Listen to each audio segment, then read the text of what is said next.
بسم اللہ الرحمن الرحیم اللہم صل علی محمد وآل محمد اللہم صل علی محمد وآل محمد اللہم صل علی محمد وآل محمد۔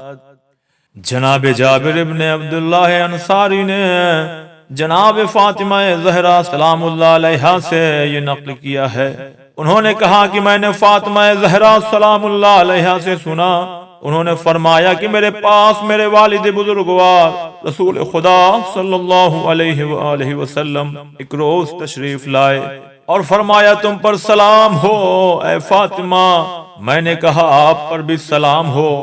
پھر فرمایا کہ میں اپنے بدن میں کمزوری پا رہا ہوں، تو میں نے کہا کہ میں آپ کے لیے خدا کی پناہ چاہتی ہوں اے والد ماجد کمزوری سے۔ انہوں نے کہا اے فاطمہ ردائے یمانی لاؤ اور مجھے اڑھا دو۔ میں ردائے یمانی لے کر آئی اور اسے میں نے اڑھا دیا اور میں ان کی طرف دیکھنے لگی۔ ان کا رخ زیبا اس طرح درخشاں تھا جیسے 14ویں رات کا چاند ہو۔ ابھی تھوڑی دیر ہی گزری تھی کہ میرا بیٹا حسن آیا اور اس نے کہا کہ مادر گرامی آپ پر سلام ہو۔ میں نے کہا تم پر سلام اے میرے آنکھوں کی ٹھنڈک، اے میرے میوے دل۔ اس نے کہا اے اماں میں آپ کے قریب ایسی خوشبو پا رہا ہوں جیسے میرے نانا رسول خدا کی خوشبو۔ میں نے کہا ہاں تمہارے نانا چادر کے نیچے آرام فرما ہے۔ حسن چادر کے پاس گئے اور کہا اے نانا اے رسول خدا آپ پر سلام ہو، کیا مجھے بھی چادر میں داخل ہونے کی اجازت ہے؟ انہوں نے فرمایا تم پر بھی سلام ہو اے میرے لال، اے میرے حوض کے مالک، تمہیں اجازت ہے۔ بس وہ چادر میں داخل ہو گئے۔ ابھی تھوڑی دیر گزری تھی کہ میرا بیٹا حسین آیا اور کہا سلام ہو آپ پر اے مادر گرامی۔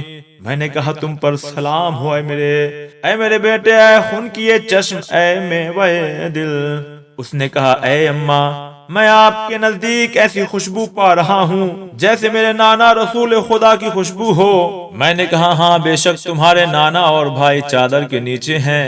حسین چادر کے قریب گئے اور کہا کہ سلام ہو آپ پر اے نانا، سلام ہو آپ پر اے منتخب پروردگار، کیا مجھے بھی اجازت ہے کہ میں آپ دونوں کے ساتھ چادر میں آ جاؤں؟ انہوں نے فرمایا تم پر سلام اے میرے لال، اے میری امت کے شفیع، میں نے تم کو اجازت دے دی۔ تو وہ بھی ان دونوں حضرات کے ساتھ چادر میں آ گئے۔ اتنے میں ابو الحسن علی ابن ابی طالب علیہ السلام تشریف لائے اور کہا سلام ہو آپ پر اے دختر رسول۔ میں نے کہا آپ پر بھی سلام اے ابو الحسن، اے امیر المومنین۔ انہوں نے کہا میں آپ کے پاس ایسی خوشبو محسوس کر رہا ہوں جیسے میرے بھائی میرے چچا کے فرزند رسول خدا کی خوشبو ہے۔ میں نے کہا ہاں وہ آپ کے بچوں کے ساتھ چادر کے نیچے آرام فرما ہے۔ بس علی بھی چادر کے پاس آئے اور کہا سلام آپ پر اے اللہ کے رسول، کیا مجھے اجازت ہے کہ میں آپ کے ساتھ زیر چادر آ جاؤں؟ رسول اللہ نے فرمایا تم پر بھی سلام اے میرے بھائی، اے میرے وسیع، اے میرے خلیفہ، اے میرے پرچم دار، تمہیں بھی اجازت ہے۔ پھر حضرت علی بھی چادر میں داخل ہو گئے۔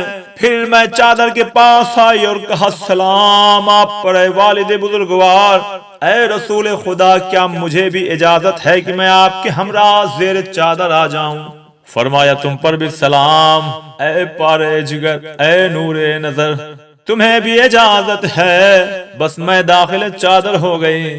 پھر جب ہم سب کے سب زیر کے ساتھ جمع ہو گئے تو رسول خدا نے چادر کے دونوں گوشوں کو پکڑا اور اپنے داہنے ہاتھ سے آسمان کی طرف اشارہ کیا اور کہا خدایا یہ میرے اہل بیت، میرے خاص، میرے عزیز ہیں، ان کا گوشت میرا گوشت ہے، ان کا خون میرا خون ہے۔ جس نے ان کو اذیت دی اس نے مجھ کو اذیت دی، اور جس نے ان کو محزون کیا اس نے مجھے محزون کیا۔ میری اس سے جنگ ہے جس نے ان سے جنگ کی، اور اس سے صلح ہے جس نے ان سے صلح کی، اور ان کا دشمن میرا دشمن ہے، ان کا دوست میرا دوست ہے۔ یہ مجھ سے ہے اور میں ان سے ہوں۔ خدایا تو قرار دے اپنے صلوات و برکت اور رحمت و مغفرت اور رضامندی کو میرے اوپر اور ان پر، اور ان سے گندگی کو دور کر، اور ان کو ایسا پاکیزہ رکھ جو حق پاکیزگی ہے۔ بس خدا نے فرمایا اے ملائکہ، اے میرے آسمان کے رہنے والوں، میں نے بلند آسمان کو نہیں پیدا کیا، اور نہ پھیلی ہوئی زمین، اور نہ روشن چاند کو، اور نہ درخشاں سورج کو، اور نہ چلنے والے آسمان کو، اور نہ بہنے والے دریا کو، اور نہ چلنے والی کشتی کو، مگر یہ کہ ان 5 افراد کی محبت میں جو زیر قصہ ہیں۔ جبرائیل امین نے کہا اے پروردگار، یہ کون زیر قصہ ہے؟ خدا عز و جل نے فرمایا یہ نبوت کے اہل بیت ہیں، معدن رسالت ہیں، یہ فاطمہ، ان کے پدر بزرگوار، ان کے شوہر، ان کے بچے ہیں۔ بس جبرائیل نے کہا اے پروردگار، کیا تو مجھے بھی اجازت دیتا ہے کہ میں زمین پر جاؤں اور ان 5 افراد کے ساتھ چھٹا ہو جاؤں؟ خدا نے فرمایا ہاں تمہیں بھی اجازت ہے۔ بس جبرائیل امین زمین پر آیا اور کہا سلام آپ پر اے رسول خدا۔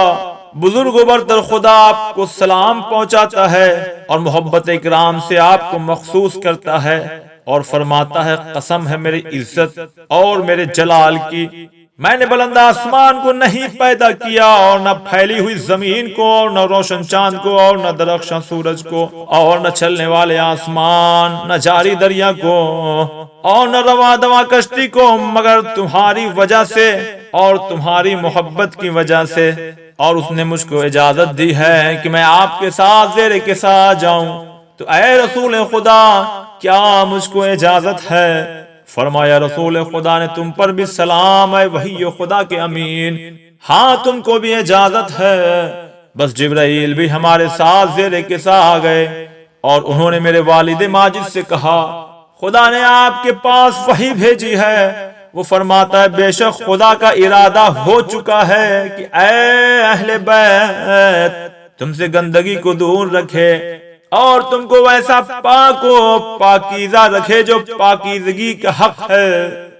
علی نے میرے والد سے کہا اے رسول خدا، ہم کو بتائیں کہ ہمارے زیر قصہ بیٹھنے کا فضل و شرف کیا ہے خدا کے نزدیک۔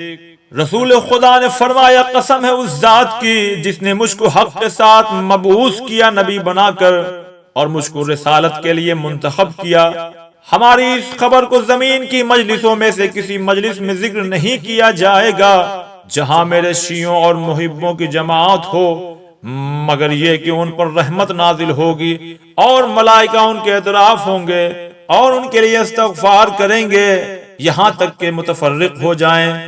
تب حضرت علی نے کہا بخدا ہم کامیاب ہو گئے، اور ہمارے رب کی قسم ہمارے شیعہ کامیاب ہو گئے۔ دوبارہ رسول خدا نے فرمایا اے علی، قسم ہے اس کی جس نے نبی بنا کر مبعوث کیا اور رسالت کے لیے منتخب کیا، زمین کی محفلوں میں سے کسی محفل میں ہماری بات کا تذکرہ نہیں کیا جائے گا، درحال ہے کہ اس میں ہمارے شیعہ اور محب بھی ہوں گے، مگر یہ کہ اس میں کوئی صاحب غم ہوگا تو خدا اس کے غم کو دور کرے گا، کوئی محزون ہوگا تو خدا اس کے حزن کو دور کرے گا، اور اگر کوئی طالب حاجت ہوگا تو خدا اس کی حاجت کو پورا کرے گا۔ تو علی نے کہا با خدا ہم کامیاب و سعید ہو گئے، اور اسی طرح ہمارے شیعہ کامیاب اور سعادت مند ہو گئے دنیا اور آخرت میں۔ پروردگار کعبہ کی قسم، اللہم صل علی محمد و آل محمد، اللہم صل علی محمد و آل محمد، اللہم صل علی محمد و آل محمد وعجل فرجہم۔